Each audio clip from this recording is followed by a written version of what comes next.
And by any means, they will do, they will lie, they will steal, they will cheat, they will fucking do whatever it is to get you.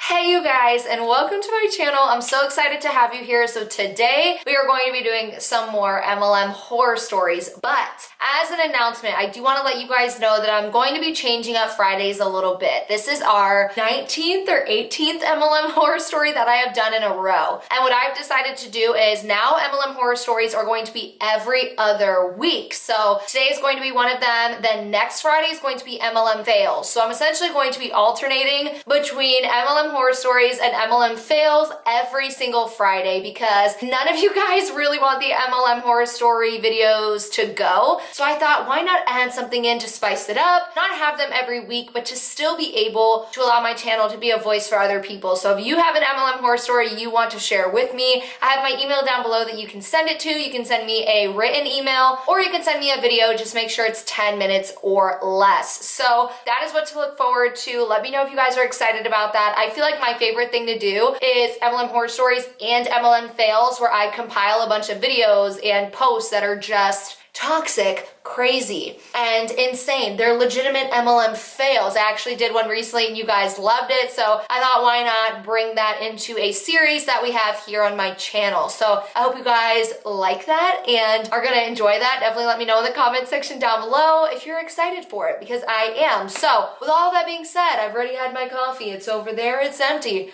I just have some water to quench my thirst whenever I'm reading these MLM horror stories. We have a lot to get through today and a lot of long ones to get through. So let's get into these MLM horror stories. Okay, so the first story says, long email warning. First, let me say the world's largest apology for how long this has taken me to finish and send to you. Suffice it to say, the last month or so has been a complete mess, on top of a back-to-back series of personal and health issues. I'm sorry if not getting this to you sooner in any way messed up your uploading schedule, but I hope the picture I paint below will make for an interesting video. Before I start, I do want to preface with the statement that not all coaches are bad, nor is the entire online coaching world. There are people out there that are operating from an ethical place and actually mean it when they say they want to help others. Unfortunately, I think that those people tend to not be front and center compared to those who are less ethical. I guess the first place to start is how and why I got into coaching in the first place.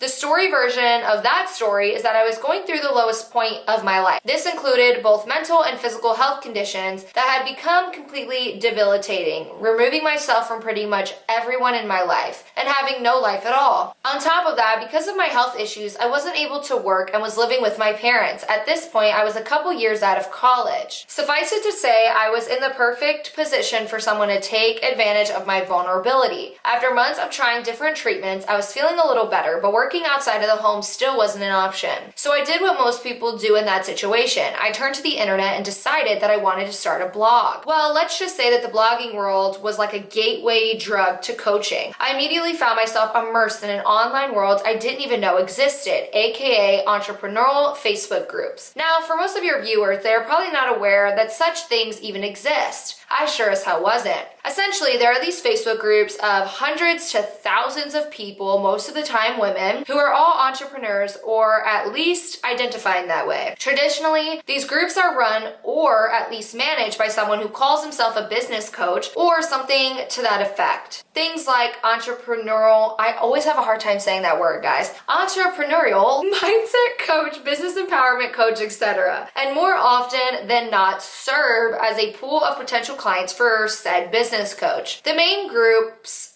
tend to be for what are known as service-based entrepreneurs, coaches, virtual assistants, website designers, online business managers, consultants, health consultants, personal trainers, etc. Essentially anyone who claims to provide a service to their customers as opposed to someone that sells traditional products. Once I stumbled upon these groups, I was immediately sucked into the world of online coaching, and online coaching in particular. For me, this was exactly what I had been looking for because it meant I could work from home and help other women. I was particularly drawn into the mindset and empowering coaching niche and loved the idea that I had found women who just wanted to help other women feel better about themselves. Since most of your viewers are interested in anti-MLM content, I think it's important for them to know that the MLM world and the online business/online coaching world are very interconnected. I mean, the level of overlap and bizarre connections between the two worlds is alarming. One of the first things I found out was that many of the large and prominent coaches I was seeing online and running these Facebook groups were actually previous MLM reps who had left the MLM behind and started their own business as a real coach, but kept all of their MLM tactics. For example, there are a ton of health and fitness coaches who were previously in Beachbody, but now claim to be their own separate business without any training at all. I have seen MLMers decide to start social media consulting and coaching companies because they believe that they can teach anyone how to use Instagram for their business because that's what their MLM taught them. A big problem is that many of the new coaches coming into the online space are learning how to run their businesses from people who teach sketchy MLM tactics. There are even business coaches out there that specifically teach MLM reps how to make more money. And let me tell you, I know one of those coaches in particular who is making 10K plus months telling women how to get more women in their downline. On the other hand, some coaches will steer completely clear of MLMs because they know the stigma and the unethical practices. But many of them latch right away onto these women because they know that they are already willing to do anything. Some even believe that MLM tactics are the way that business is actually run because that's the world they came from. For crying out loud, I have seen dozens of people selling online courses specifically designed to help MLM reps make more money. Honestly, it's really gross if you think about it because MLMs have to prey on people to be successful. And these coaches prey on the MLM reps to be successful by telling them how to prey on more people. I want to pause really quickly because this is so true. I have seen it a lot. I've actually wanted to do a specific video on this topic in general. I have put this in one of my previous MLM fails videos, but there are a lot of MLM reps or previous MLM reps like she is talking about that will go on to make these courses on how to start your business or how to go further in your MLM, which will essentially just be a course on how to recruit people, which I just find super sketchy and just weird, disgusting that they already know that they can't make money in their MLM, right? So they move on to trying to coach MLM reps when they know that MLMs, 99% of people fail. So it ends up being an easy way for them, I feel, to make money and to coach people. But I agree with her where she says most MLM reps are willing to do anything. They're willing to spend thousands of dollars to hire these coaches to help mentor them. But most of these coaches that want to mentor MLM reps, right? They weren't even fucking successful in their own MLMs. So they end up just scamming people who are in MLMs. And it's really just a jacked up cycle. So I agree with her that they are connected in a lot of ways. I see it a lot happening, and low key, I think it's smart. If you want to scam people and you don't care that you're being unethical, start your own little coaching gig and try and coach people on how to start a downline when you were never even successful and how to start a downline. So it's a little bit sketchy and unethical, but I mean, let's just be honest, it's fucking smart. It's a smart marketing tactic, and that's all I have to say about that. So let's keep going. She says there seems to be a culture or accepted idea that if you work online or from home, that these unethical tactics are okay. I don't know if that comes from the fact that many of the original work from home and online opportunities for women were MLMs, like Avon back in the day, but it is a serious issue. I think one of the biggest problems is how MLMs and these coaches/entrepreneurs go about things. In the traditional business world, cold calling is not unusual, but the way that these women are teaching people to do it is just wrong. It's ironic actually because these service-based businesses, which inherently are supposed to serve, are the ones that often are taught how to take advantage of people. I can speak from firsthand experience that I have been taught or told to do things that literally make my skin crawl thinking about them now. It is a common place for online entrepreneurs and coaches/service-based ones in general to be taught to know their ideal client inside and out. Everything from what magazines she reads to a grocery store does she shop at. You're encouraged to get to know their pain points because it is your job to speak directly to those and pull them on in, because that is what will make them a client. If not a, hey, I know you have this issue and let me show you how I can help. No, it's I know you have these problems, let me milk them. We are encouraged to imagine where we were when we first started and to go out and find those same people. Those people will be the ones who need to hear what you have to say. I kid you not, I have had coaches straight up tell me and other women I know to have prospective clients pull out their credit card while still on the intro phone call and make a payment right away so they don't back out. It's not uncommon for coaches to teach newer coaches how to overcome money objections. That's the term they use. They will teach you that it's never really about the money. Oh no, it's always something more because people have money, and if they really wanted to make something work, they would. It doesn't matter if you need to sell your car, take out and max out credit cards, or cash in your life insurance. And yes, these are all real things that have been suggested. The amount of times I have heard women encourage other women not to talk about spending money with their husbands is astonishing. Some coaches will suck their clients in with promises and guarantees and urge them to do whatever it takes to pay for it. One of the biggest ideas thrown around is that in order to be successful, you have to invest in yourself. But what they mean is invest in their program or service. I took a program once where the business coach legitimately taught women how to get their husbands on board with spending thousands of dollars, and to remind the women that if she is empowered enough, she can make him understand why she needs this. In this world, a no is never a no, but rather an excuse in the minds of many of these coaches. And it is not uncommon for guilt or shame to be used as a tactic either. The amount of times I've heard coaches tell women that they just don't want it bad enough or that they aren't trying hard enough is ridiculous. And God forbid they aren't seeing results, which happens, then you must not be doing enough mindset work, because if you just believe that the universe wants you to succeed,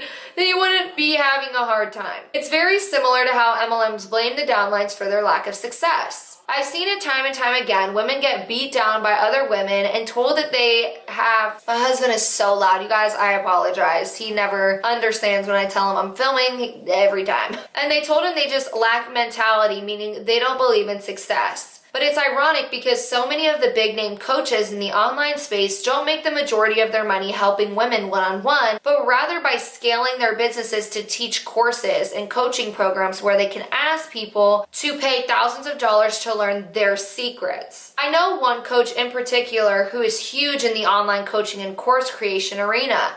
And I've heard her admit that these tactics she was taught didn't work for her no matter what she did. One thing I don't think people realize is that just like how Beachbody coaches don't have to be trained or certified, neither do most other coaches. For most coaching niches or specialties, there's no real certification because coaching is not a regulated industry in the US. In some countries it is, but in most it isn't. Because it isn't regulated, that means there are no organizations that are truly accredited. And as a result, any certification from these coaching schools or programs are arbitrary at best. So for example, if you Google Life Coaching School, you'll find dozens. They'll probably tell you that you will become certified or that they are approved through some coaching organization like ICF. Which they won't tell you is that because the field is not regulated, that anyone can claim they are certified and anyone can claim that they are accredited. The ICF, for example, is as nonprofit that claims they have to be set up basic guidelines for all coaches to follow, but they have zero authority. Basically, when it comes to coaching, in most cases, you can say whatever you want because there's no government or overarching organization to regulate you. Now,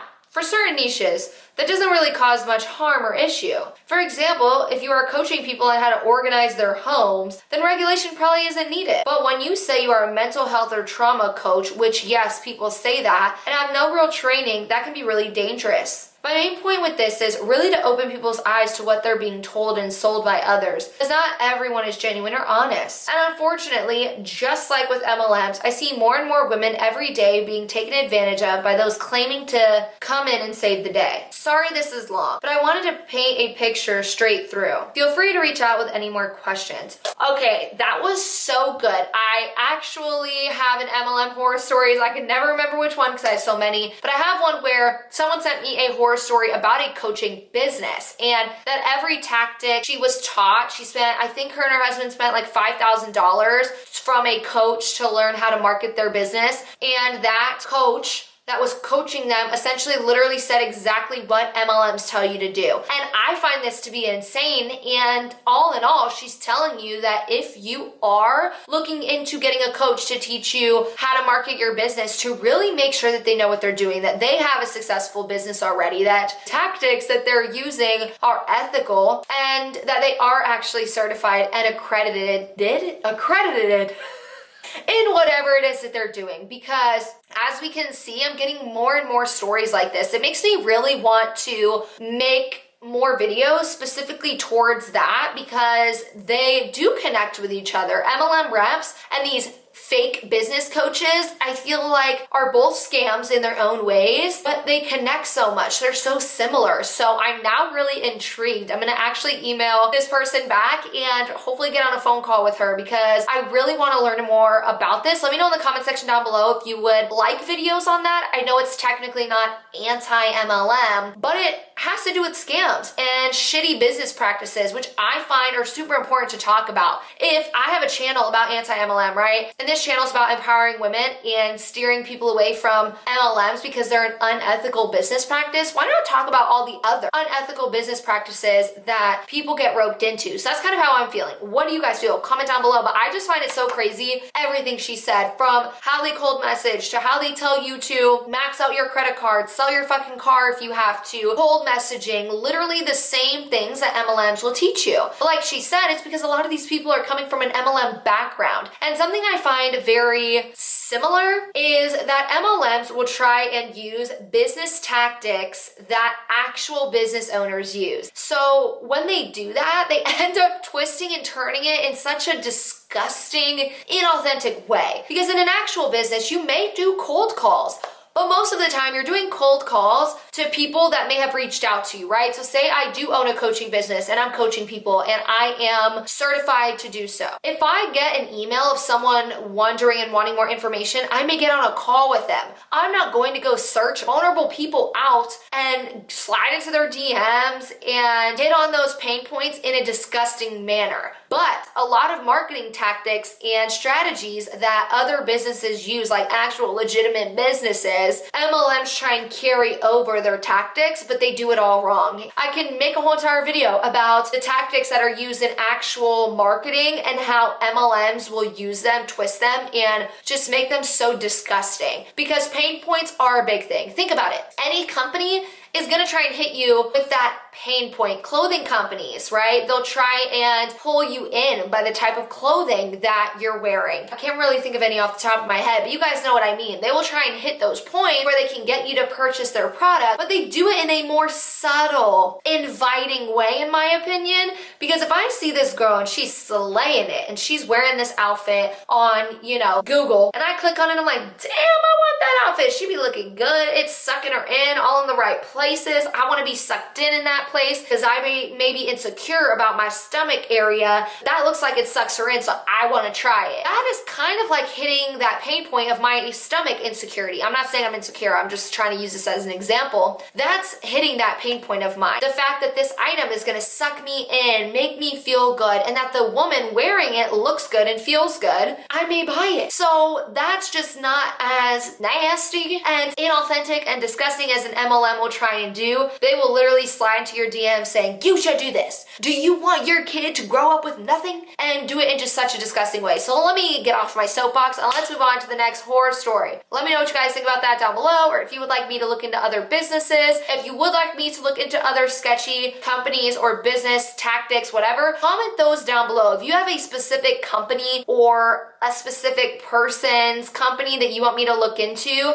let me know down below and I will definitely do that. So here's the next one. It says, hey Deanna, hope I sent this to the right email. Love your channel, girl. I love you. I talk to you all the time. She says, my story isn't very long or exciting and is probably a typical example of most people's experience with MLMs, but there may be some parts that stand out as a little weird. I've never been in an MLM, but my old boss and friend was. Just being clear, she was my boss in a regular job in retail. I don't mean a boss as my upline. She knew I was trying to lose some weight, and she was trying to raise some money to go to Australia. She had signed up for Herbalife to raise some extra funds on top of her wages to help boost her income for the move. And after a couple of discussions, she signed me up. I remember the initial sign-up meeting where we talked about diet and exercise. I'm not a health expert, but I do remember thinking, what's the point of Herbalife if it just wants me to eat better and exercise more? Why do I need it? But she was my friend, and she got me my job, and I wanted to help her. I thought maybe if nothing else, it would kick out some bad habits. Some of the shakes tasted okay. The tea they give too wasn't bad if I put honey in it. But on day 3 of drinking, I had a headache so bad I could barely move. She told me it was probably my body adjusting to the lack of sugar in my diet. I think she could tell I wanted out at that point. Reassured me the headache would go away. I trusted her. We'd known each other a long time. I don't like to quit things, so I stuck with it over the headaches. Something else happened that I only really thought was weird since I got into the anti-MLM community, but does coincide with about this time. A customer at work was talking with my boss, and then she turned to me and said this woman was also on Herbalife and she had mental health issues similar to mine. At the point in time, it just felt like chatting with any other customer. And Herbalife was doing its rounds in our area. It felt normal. It's only now I'm like, wait, was that her upline? Was that a setup to get me going? Anyways, I did lose weight and my stomach did shrink. But having meal replacement shakes was getting to me mentally. I was still craving my snack foods. I love potato chips. I was missing them like crazy. Girl, potato chips are good. It was starting to get boring, measuring meal and scoop sizes twice a day and not eating all my meals. My weight stalled about the time my cravings started, about 5 to 6 months in, and my bank balance was starting to suffer. About this time, the 6-month mark, I remember talking with her and she said something like, if you're not going to drop any more weight, I'm going to have to sign you up so you can order more. You'll be able to get a discount then. I was already done, but I had zero interest in becoming a rep or selling it either. I stopped ordering the stuff and threw what I had out and ate an entire tub of Pringles to myself. It tasted good. Let me stop real quick. So I can see that you weren't a rep, but you were a customer because you were trying to help your boss out. You guys are friends for long. First off, I suffer from chronic migraines. A lot of you guys already know that. A lot of you guys have actually reached out to me on Instagram, which means a lot because I've gotten a lot of advice on your guys' journeys with getting your migraines to go away. Still on my journey, but that's okay. But literally, the fact that you're getting headaches, yes, it could be because you're missing something in your diet, or if you're someone that say every day you're drinking like 400 milligrams of caffeine and one day you stop drinking caffeine, you're going to have migraines, right? Because your body needed to wean off of it. So I always suggest if you're someone who wants to stop, and again, I'm not a dietitian, I'm not a nutritionist, but if you're someone who's trying to lessen your sugar intake or lessen your caffeine intake, you need to slowly do it. It's like you need to wean yourself off, and that's what I had to do because I was drinking probably around 250 milligrams of caffeine a day, which I guess isn't too bad. And I was starting to realize that on top of already having chronic migraines, like daily chronic migraines, they were getting worse on the days that I wasn't having caffeine. So what I realized is, damn, my body needs it, essentially. So I just started weaning myself off. If I have pre-workout in the morning, I won't have coffee in the afternoon. If I don't have pre-workout in the morning, I'll have just 1 cup of coffee, and that is it. So I definitely suggest like weaning yourself off, which is something that I did. I was like, okay, I need to go to 200 milligrams. Now I need to go to 150, now to 100. So now it doesn't matter. If I have a day where I don't want caffeine, I don't just get a migraine because I have one day without it, because my body doesn't essentially need it anymore. So I could see where that's happening if you're just having meal replacement shakes. But even if your body wasn't like addicted to sugar, by just taking out fucking meals, you can get migraines from that. You can get headaches from that. From just taking what you said, 2 shakes a day. So you were replacing 2 of your 3 meals of the day, morning, breakfast, lunch. You were replacing 2 of those with shakes. So no wonder you would get a headache or a migraine or whatever it is, because your body's not getting the nutrients it needs. So it may not even have been that you were having less sugar or less caffeine or whatever. It could have just been solely on the fact that you weren't eating. It happens to me if I go and I don't have have lunch soon enough or early enough, I will notice a headache coming on because I need food in my body. So you could just be someone that gets headaches when, you know, you don't intake food. So again, no dietitian, no nutritionist, but that is definitely something that I have been learning as I've been going on my own journey with migraines, is keeping a food journal, knowing how much caffeine I'm intaking, knowing how much sugar my body is having. And I think that that's really important if you are someone who struggles with headaches. Now, I struggle with chronic migraines. I've done everything, so I don't want people in the comments to be like, girl, you're probably just addicted to caffeine. No, don't be telling me that, or I'm a fucking block yo ass. Because it's super annoying when I'm told that, because I can go days without caffeine and not get a migraine. But I just want you to know that that's where you should start if you're someone that gets headaches, or if you're changing your diet and you're realizing you're getting really bad headaches, try and figure out why and try and maybe wean yourself off of it. So if you're a dietitian or a nutritionist, I would love to see your comments down below about how you feel about that, or if you agree with me or not, to wean yourself off of caffeine or weaning yourself off of sugar, and to make sure you're freaking eating enough, because if you don't, it's very common to get headaches. So please comment down below. I would love to know. Because again, this is just what I have learned going to migraine specialists and all of my neurologists. They have really taught me these things about my body.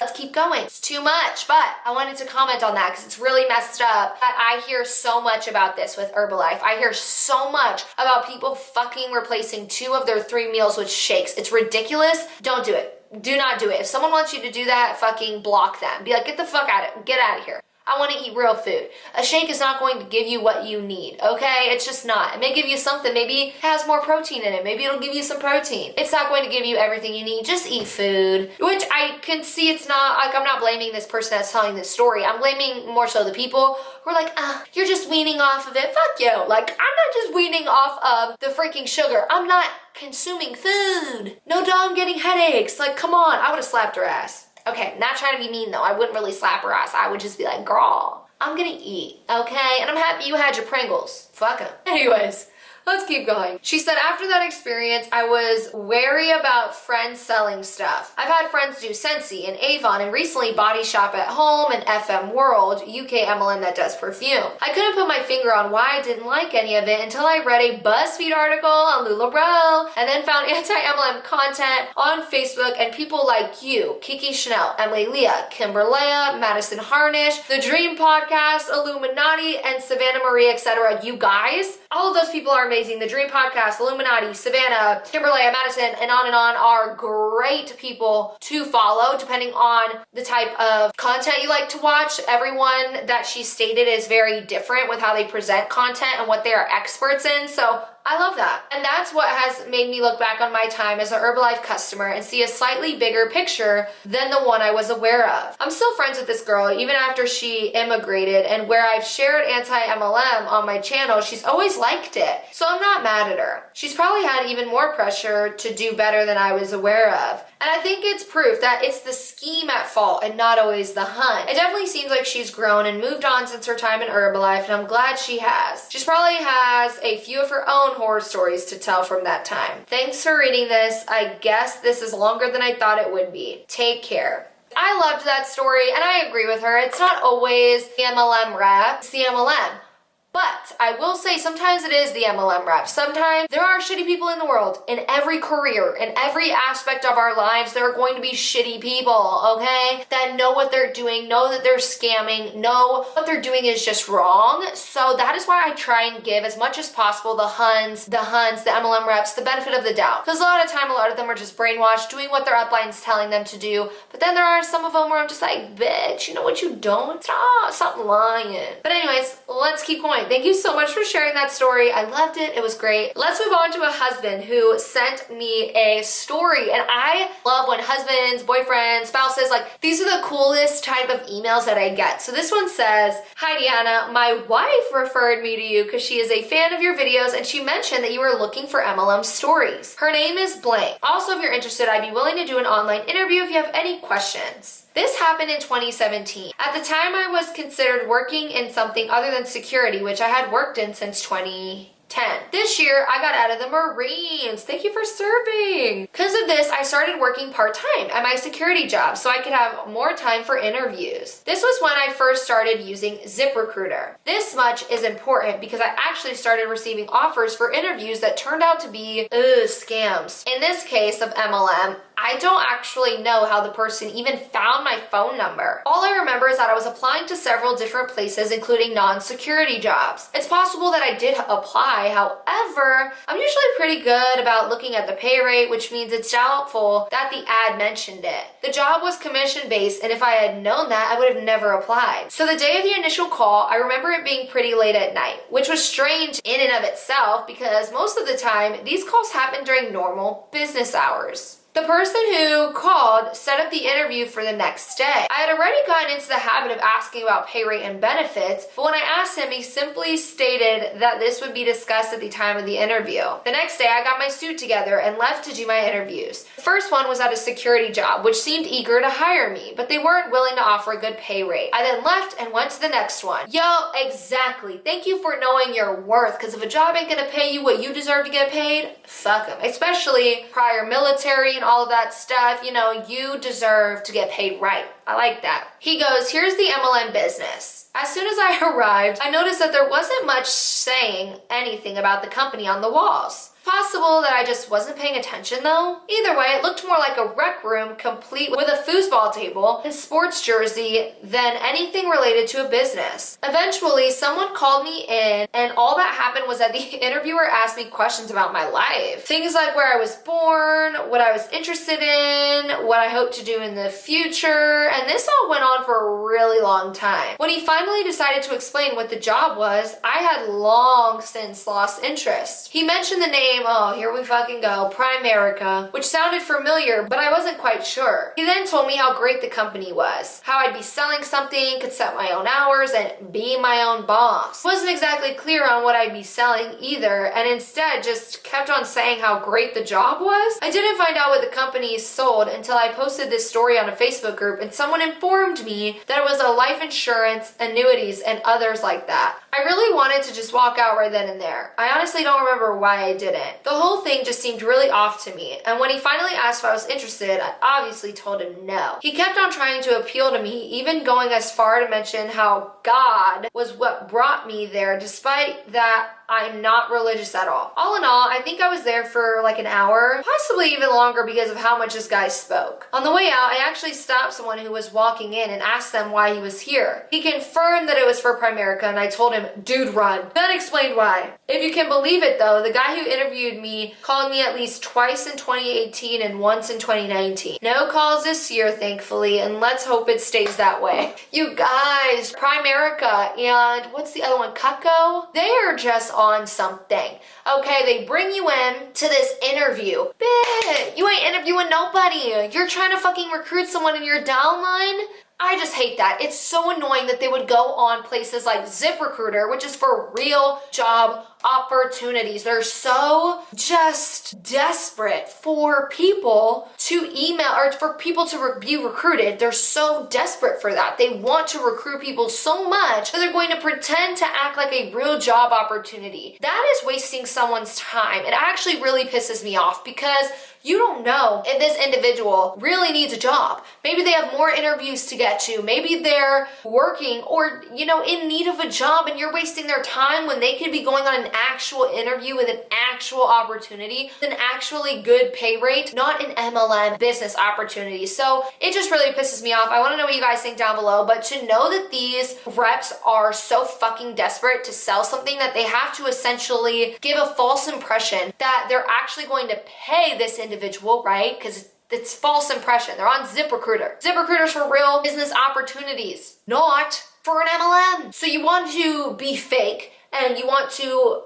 lie, you want to be a liar, right? You want to go on ZipRecruiter, pretend to be someone that's interviewing people for a job opportunity, rather wasting their time. I don't like it. I think it's so disrespectful. I think it's so ridiculous. Leave those fucking accounts and those websites for people who need a job. This goes through with Bumble BFF, all of these places. Like, they don't care. They will stoop this low because they're told to. They're told to recruit people by any means. And by any means, means. They will do, they will lie, they will steal, they will cheat, they will fucking do whatever it is to get you.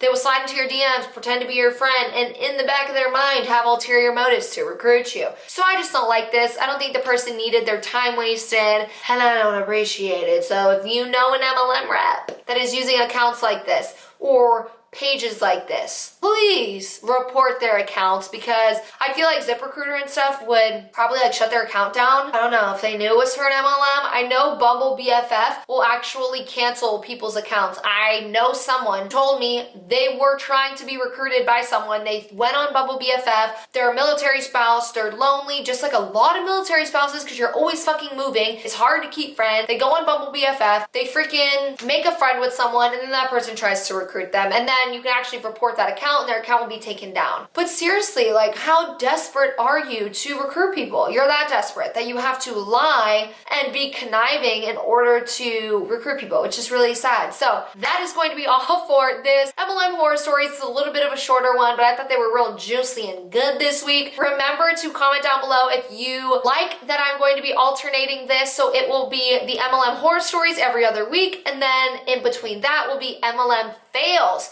I even plan to do specific ones like XOXO MLM fails or Herbalife MLM fails or whatever, because I think that would be really cool to switch them into their actual MLMs, because then I know that I can get to a lot of the smaller MLMs that I haven't been able to talk about yet for whatever reason. I would be able to talk about in MLM fails. It would be a little bit more fun than talking about a lot of the common MLMs that I talk about on my channel. I also do want you guys to know that we are almost going to be in the process of moving and starting school while moving and all of that stuff. So I'm really trying to research a lot of these other smaller MLMs that I haven't been able to talk about yet. So definitely know that I am trying and I am getting to those. If you have a specific MLM that you want me to look at, comment that down below and I will try my best. Once we're done in a couple months with this whole moving situation and school and all of that, I know it'll be a little bit easier for me to do that stuff. So that is all. Don't forget to like this video if you liked it, comment down below and subscribe to my channel. I usually post a lot of anti-MLM content. I upload videos every Monday, Wednesday, and Friday, occasionally doing live streams on Wednesdays at 3 p.m. Pacific time. So that is all, and I will see you guys. Ooh, Mondays is gonna be a good one. I'll see you guys in Monday's video.